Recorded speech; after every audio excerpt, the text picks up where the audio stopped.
নমস্কাৰ। আজি আপোনালোকলৈ লৈ আহিছোঁ বিভিন্ন এক্সামত আহি থকা কেইটামান গুৰুত্বপূৰ্ণ প্ৰশ্ন উত্তৰ। যদি ভিডিঅ'টো ভাল লাগে লাইক, শ্বেয়াৰ এণ্ড কমেণ্ট কৰিব নাপাহৰিব। আহক আমি এতিয়া ভিডিঅ'টো আৰম্ভ কৰোঁ। ১ নম্বৰ প্ৰশ্ন, ২০১১ চনৰ লোকপিয়ল অনুসৰি অসমৰ আটাইতকৈ সৰু জিলাখনৰ নাম কি? উত্তৰ দক্ষিণ শালমৰা। ২ নম্বৰ প্ৰশ্ন, সীমান্ত সুৰক্ষা বাহিনীৰ BSF কেতিয়া গঠন হয়? উত্তৰ ১৯৬৫ চনত। ৩ নম্বৰ, কাৰ্বি জনগোষ্ঠীৰ কোনটো প্ৰধান উৎসৱৰ মৃতকৰ আত্মা শান্তি কামনা কৰি পতা হয়? উত্তৰ চামাংকান। ৪ নম্বৰ, মমন ৰয়ছম গোস্বামীয়ে কিমান চনত জ্ঞানপীঠ বঁটা লাভ কৰিছিল? উত্তৰ ২০০০ চনত।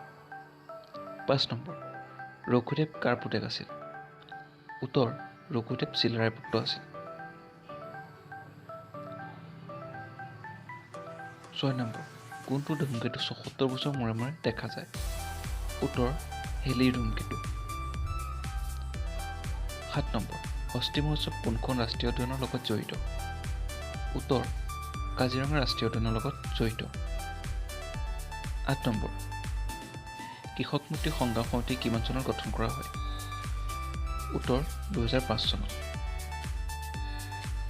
৯ নম্বৰ, সৌৰজগতৰ বৃহত্তম গ্ৰহটো কি?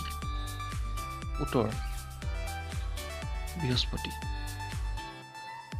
১০ নম্বৰ, অভিৰুচি ক্ৰীড়া দিৱস কিমান তাৰিখে পালন কৰা হয়? উত্তৰ ৩ ছেপ্টেম্বৰ তাৰিখে অভিৰুচি ক্ৰীড়া দিৱস পালন কৰা হয়। ভিডিঅ'টো যদি ভাল লাগে লাইক, শ্বেয়াৰ এণ্ড কমেণ্ট কৰিব। আৰু যদি এনেকুৱা এডুকেশ্যনেল ইনফৰ্মেটিভ ভিডিঅ' পাই থাকিব বিচাৰে চেনেলটো ছাবস্ক্ৰাইব কৰি ল'ব আৰু কাষতে থকা বেল আইকনটো ক্লিক কৰি দিব। ধন্যবাদ।